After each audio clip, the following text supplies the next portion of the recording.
à Felice Bauer, Prague, le 8 août 1913.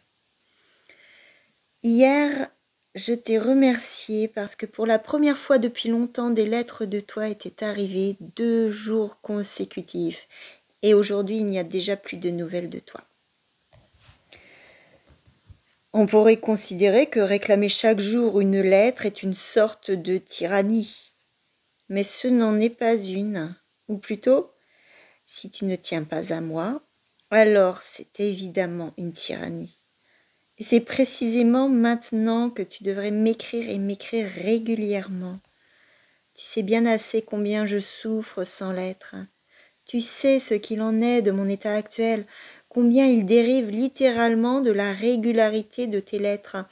Tu sais qu'en cas d'urgence, quelques lignes à la hâte me suffiront. Tu sais que tu m'as promis de m'écrire régulièrement depuis Westerland.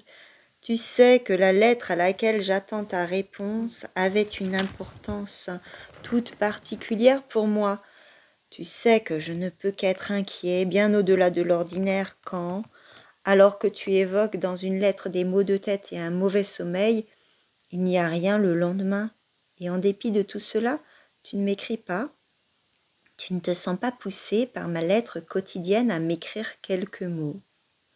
Mais en fin de compte, je ne réclame absolument pas de lettres quotidiennes quand ce n'est pas possible. Je te l'ai déjà dit souvent. Je voudrais seulement des lettres régulières. Mais ça aussi, tu me le refuses.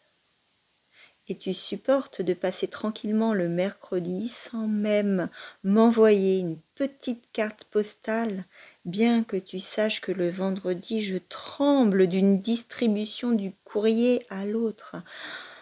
À quoi bon savoir que tu rêves de moi si j'ai la preuve que tu ne penses pas à moi durant la journée? Et ce n'est pas la première fois.